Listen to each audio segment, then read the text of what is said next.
सतगुरुदेव की जय। बंदी छोड़ कबीर परमेश्वर जी की जय। बंदी छोड़ गरीबदास जी महाराज जी की जय। स्वामी रामदेवानंद जी गुरु महाराज जी की जय हो।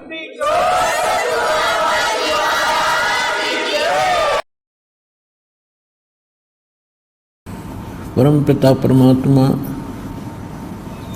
सारी सृष्टि के रचनहार कबीर परमेश्वर कबीर देव जी की असीम रजा से आप सभी पुण्यात्माएं कुछ समय के लिए परमात्मा की महिमा सुनने के लिए उपस्थित हुए। मनुष्य जीवन प्राप्त प्राणी का बहुत बड़ा सौभाग्य है जिस दिन उसको सतगुरु और सत्संग प्राप्त होते हैं। जब तक सतगुरु और सत्संग प्राप्त नहीं होते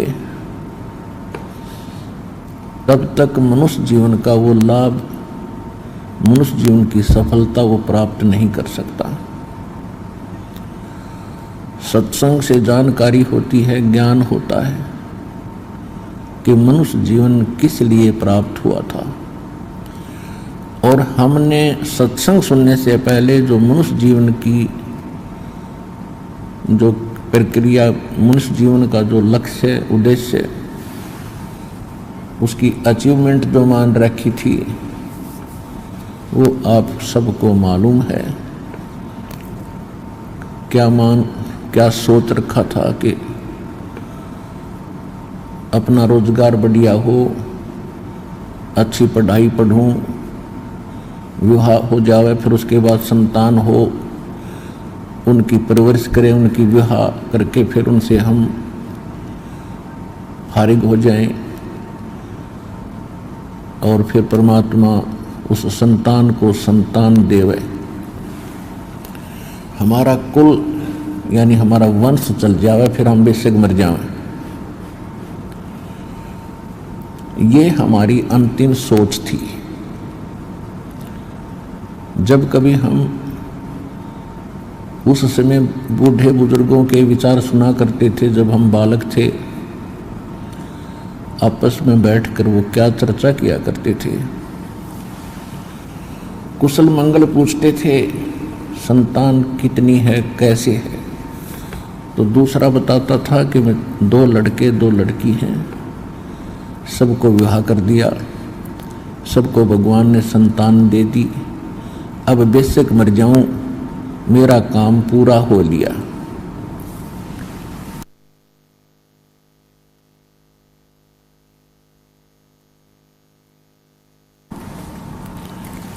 तो उस समय हमें भी ऐसा ही लगता था कि हम भी बस इतना ही काम करेंगे। अब ज्ञान सत्संग सुनने से, सतगुरु मिलने से, तत्वज्ञान की रोशनी में अब पता चला कि उस बद्दर पुरुष ने जो ये कह रहा था कि मेरा काम पूरा हो गया मनुष्य जीवन का काम तो उसने स्टार्ट भी ना किया, शुरुआत भी नहीं की। ये कर्म तो पशु पक्षी भी करते हैं, सभी संतान उत्पत्ति करते हैं, हमसे भी अधिक प्यार से उनकी परवरिश करते हैं। पक्षी अपने मुख में अपने बच्चों के लिए आहार लेकर आता है, अपने मुख से निकालकर उनको खिलाता है। बंदर आपने देखा होगा, बंदरिया अपने बच्चों को सीने से लगाए फिरती रहती है। तो हम भी इतना ही काम कर रहे थे। फिर मनुष्य जीवन की क्या आवश्यकता थी? एक ऐसा ही कोई और कार्टून बना देता, ये काल फिरते रहते हम भी। तो सत्संग में आने से ज्ञान होता है कि मनुष्य जीवन का एक न्यारा काम है और बाकी जो संतान है वो हमारा संस्कार है। कई ये भी कहा करते थे कि मैंने मेहनत करके क्योंकि दास का जन्म एक किसान परिवार में हुआ तो किसान लोगों की ही वार्ताएं हम ज़्यादा सुना करते थे। तो वो क्या कहा करते थे कि मेरे पास 4 एकड़ ज़मीन थी, मैंने 16 एकड़ बना दी, यानी 12 एकड़ ज़मीन और खरीद के बच्चों के लिए मैंने बना दी। मेहनत करके मैंने इतना कुछ कर दिया। तो ये अब पता चला है कि जो कुछ हम कर रहे थे वो तो हमारी मजबूरी है, क्योंकि हमने अपने पेट निर्वाह के लिए कुछ ना कुछ प्रयत्न करना ही पड़ेगा।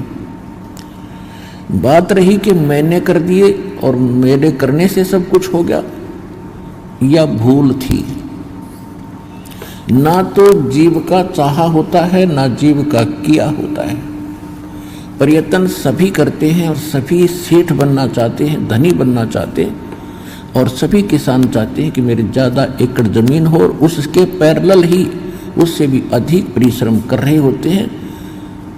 जो ये कह रहा था कि मैंने 12 एकड़ ज़मीन और खरीद ली, वो नहीं खरीद पाए और उसको उसने खरीद ली। ये उसका पूर्व जन्म का संस्कार ही फला था, उसका किया नहीं हुआ, ना उसका चाहा हुआ। जैसे उदाहरण के तौर पर किसी के संतान होती है, विवाह हो गया, विवाह के बाद सबकी इच्छा होती है संतान हो, और हमारे समाज में, वैसे सभी मानव समाज में एक विशेष धारणा है कि लड़का अवश्य हो प्रथम, फिर बेशक से कन्या हो जाए। तो पहली लड़की होगी, फिर आशा रही कि दूसरा तो लड़का दे भगवान, दूसरी भी लड़की होगी। फिर आशा होती है कि तीसरा तो लड़का हो, तीसरी भी लड़की होगी, चौथी भी लड़की होगी, पांचवी भी लड़की होगी। तो हमारा चाहा नहीं हुआ। क्या हुआ? जो संस्कार था वही फला। आज कोई मंत्री है, कोई प्रधानमंत्री है, कोई मुख्यमंत्री है, कोई और बड़ा सेठ है, या कोई सामान्य नागरिक है, वो कोई निर्धन है, कोई अमीर है, धनी है, तो ये पिछले संस्कार इनके आज उनको प्राप्त है।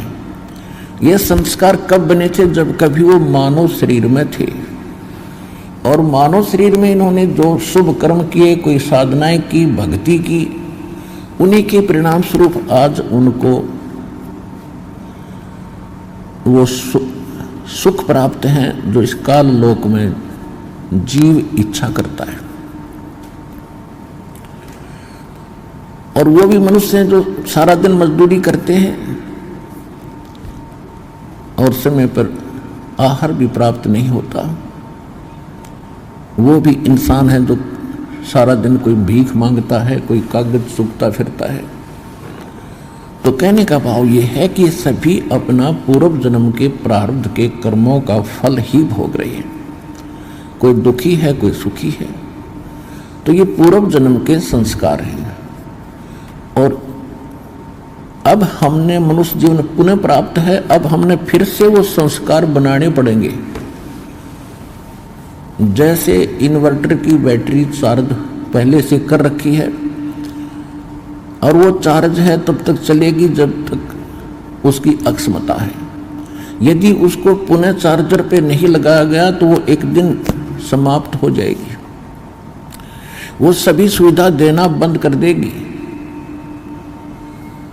तो इसी प्रकार जो आज धनी लोग हैं, मंत्री हैं, प्रधानमंत्री हैं, या कोई IAS IPS अधिकारी हैं, जज हैं, वकील हैं, या कोई बड़े सेठ हैं, या अन्य कोई कारोबार जिनकी फैक्ट्रियां लगी हैं, तो इन्होंने पहले जन्म की बैटरी चार्ज की हुई इन्वर्टर है इनके पास, उन संस्कारों का। आगे दास को पता है कि इनके पास इन्वर्टर का चार्जर नहीं है।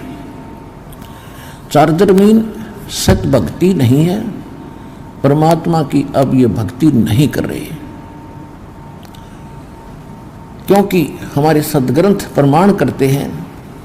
श्रीमद् भगवत गीता अध्याय नंबर 16 के श्लोक 23-24 में प्रमाणित कर रखा है कि अर्जुन, शास्त्र विधि को त्याग कर यदि कोई मनमाना आचरण करता है उसको न तो कोई सुख होता है, न कोई सिद्धि प्राप्त होती है, और न ही उसकी परम गति होती है। अर्थात व्यर्थ, यूजलेस, वो जीवन यूजलेस है। जो भक्ति कर रहा है और शास्त्र विधि त्याग कर लोक वेद के आधार से मनमानी पूजा, मनमानी जाप कर रहा है, मनमानी अनुष्ठान करते हैं, जो सदग्रंथों से और महापुरुषों की उनवाणी से मेल नहीं खाते, तो उनकी यूजलेस प्रयत्न है, व्यर्थ प्रयत्न है। और जो भक्ति नहीं कर रहे वो तो बैठे कालर को रहे हैं, उनका तो सीधा ही दिखाई देता है कि वो तो बिल्कुल निल है इस मार्ग में। तो उसके लिए हमने अपने सदग्रंथों को आधार बनाना पड़ेगा।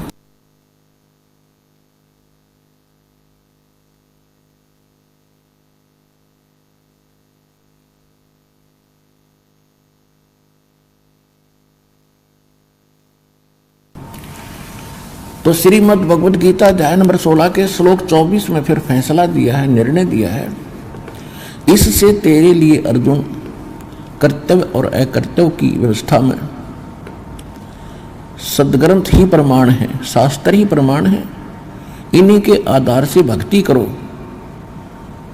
कर्तव्य और अकर्तव्य की व्यवस्था में। यानी जो साधनाएं और भक्ति मंत्र अनुष्ठान करने चाहिए, कर्तव्य है, जो करने योग्य हैं उनको करो, और जो न करने योग्य हैं वो भी सदग्रंथ ही बताएंगे।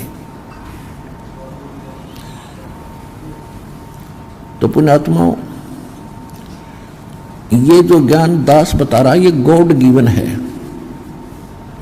अभी तक हम किसी से सुनते थे, सुनाते थे, और हम ये कह देते थे किसने देखा है, आगे क्या होगा। तो सूक्ष्म वेद में बताया है कि आगे गए न बावड़े और रहते भी सब जा, और बिन साहेब की बंदगी कहीं ठोर ठिकाना ना। क्या बताया है कि जो पहले चले गए उन्होंने तो आके आपको बताया नहीं हमारे साथ क्या क्या बीता, हम सुख